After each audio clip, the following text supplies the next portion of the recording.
What's up, shit? Timmy's here. Now it's time for the Disney Plus trend, and a lot of really good shows that Disney Plus put out this year. So here is my official top 10. All right, now there were also some interesting films they put out this year too. So my number 10 is Goosebumps: The Vanishing. Now, of course, this premiered all the way back in January, and I actually thought Goosebumps Vanishing, while not as good as the first season of Goosebumps that hit a couple years back, I still thought it was a really decent, a really decent season here. Of course, obviously you got David Schwimmer, who I thought was pretty good here. It was pretty cool seeing him back on TV. Obviously, he's always best known for playing Ross and stuff. Of course, the one who plays the twins in this is really decent. Of course, if you guys don't know much about the season, it's where like fraternity twins are adjusting to life with their recently divorced dad, and one of them, of course, is of course the duo discovers a threat during they find themselves entangled like a pretty much entangled in the fate of four teens who vanish here. And I really thought it was a really strong season. It's such a shame it got canceled, so that's unfortunate. But it was a really decent one, to say at least. All right, coming in at number 9 is the Lion King at the Hollywood Bowl. Now, of course, it was really cool seeing some Lion King actors from the Broadway shows to the 1994 film here, or performing like the Lion King music from the Lion King. Like you literally even had Jeremy Irons coming on stage and performing the song Be Prepared," or more key acts for there. I think that was a really decent one. Obviously, they were celebrating the anniversary of the Lion King, and Lion King is just one of the best things there is. And seeing like Nathan Lane showing up, the actor who voiced Puma was cool seeing him pop up. I thought it was a really decent show there. All right, coming in at number 8 is Sally.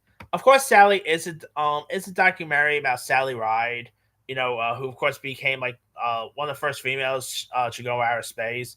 I know it was a really decent documentary. Of course, a lot of people who was interviewed include like her wife and stuff, and it was a really excellent documentary. Really touching, to say the least.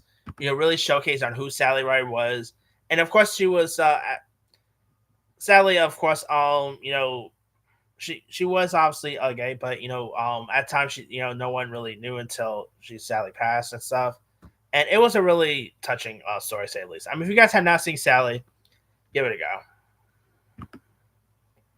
All right, number 7 is Very Jonas Christmas. I really thought Very Jonas Christmas was a really decent one. Of course, obviously having the Jonas Brothers coming in, pretty much playing fictionalized version of themselves who are trying to get home to their family for Christmas here. Fun cast of characters. You had Jesse Tyler Ferguson as Santa Claus. Chloe Bennett coming in was really good. I had a fun time with this. I mean, the music was really cool, and who doesn't love the Joe Bros, right?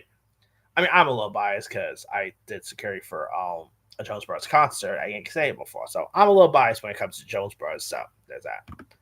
All right, coming in at number 6 is Marvel Zombies. I really enjoyed Marvel Zombies. I know so many people did not really care for it much, but I still thought it was pretty decent. Loved the TVMA stuff. It was pretty fun to watch. Seeing some of the iconic characters become zombies, awesome. Seeing Spider, probably the most violent I ever seen Spider-Man here, so it was a really decent one there. Number 5 is going to be unpopular to say. Number 5 is Ironheart. I really enjoyed Ironheart. I know it did not get much love and whatever, but I still quite enjoyed it. I thought Dominic Dorn really played Ironheart better in this than she did in Black Panther: Wakanda Forever. Anthony Ramos, like even if you did not like the show in general, you can't deny that Anthony Ramos was one of the better parts of that show. He was excellent here. I like some of the other cast of characters in here. Seeing the first time seeing Mephisto, come on, Sacha Baron Cohen, awesome there. I thought it was a really decent show, and sadly we probably won't get season 2, but it's unfortunate there. Number 4 is Not Just a Goof. Of course, Not Just a Goof is a documentary about Goofy movie, and I really enjoyed this one a lot. Really love seeing the interviews by the likes of Goofy himself, Bill Farmer, Jason Marsden as the voice of Max. It really brought I used to always love the Goofy movie. It's definitely one of my favorite Disney films there is, and I just adored this documentary a lot. If you guys haven't watched it, it's on Disney Plus. because of course this year was the 30th anniversary of a Goofy movie, so they decided to release a documentary about it, and it's a well worth watch out. Number 3 is Your Friendly Neighborhood Spider-Man. Of course, this premiered all the way back in January, and I thought it was a really decent series. Really quite like the animation look. Of course, we are getting a season 2 in 2026, so there's that. But yeah, I really had fun time with this one. I quite like Doctor Octavius here. Coleman Domingo as the voice of Norman Osborn was great. I thought it was a really good season or a good show there, and can't wait for the next season. All right, number 2 is of course Andor season 2, or the final season, I should say. I really thought this season, the final season, was excellent. This is one of the best things that Star Wars put on TV. Diego Luna's great.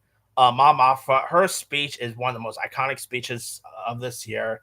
It's such a good one. Audra Arjona was great. Stellan Skarsgård.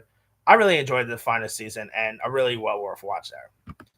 And my number 1 favorite is, of course, Daredevil Born Again season 2. I thought this season of Daredevil, or not season 2, I mean, Daredevil Born Again, my bad. Season 2 is coming out, but I thought Daredevil Born Again was excellent. Vincent D'Onofrio did such a good job as the role of Kingpin. Charlie Cox is great. Seeing Jon Bernthal popping up. Obviously, we will be seeing him again for the Disney Plus presentation, which next week I will be talking about the Disney Plus originals coming out next year, so keep your eye out for that. But that aside, yeah. Daredevil Born Again, just seeing Daredevil come back was awesome to see.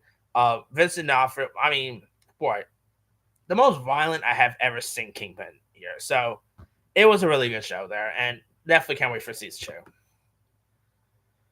But that's pretty much it there. Here is my quick rundown. Number 10, Goosebumps Vanishing. Number 9 is Lion King at the Hollywood Bowl. 8, Sally. 7, A Very Jonas Christmas. 6, Marvel Zombies. 5, Ironheart. 4, Not Just a Goof. 3, Your Friendly Neighborhood Spider-Man. 2, Andor's final season. And number 1 is Daredevil Born Again. Now, I just checked out that the Wakanda one. I really wanted to like it, but I just didn't really care for it too much. I mean, it could have been decent, but I was not too big of it. Let's see. A couple of the film fronts, obviously. Now the new episodes of Percy Jackson has been pretty decent, but I haven't. But the fact that there's only dropped about 2 episodes or 3 episodes, I should say. Not really anything to really fully talk about there. So that's kind of why the new season of Percy Jackson is not on my list. But maybe when 2026 ends, I will probably include that on that list because it is pretty much ending on there. So, but anyway, yeah, lots of stuff to. Of course, the Proud Family there. The Frozen Broadway one was pretty decent. Some pretty good shows, I think. Some really good stuff this year. The Diary of Wimpy Kid one was pretty decent. But let me let you guys. What are some of your favorite Disney Plus originals of the year? Drop comments below. Don't forget to like, subscribe, hit that bell for notification. This is Sammy signing.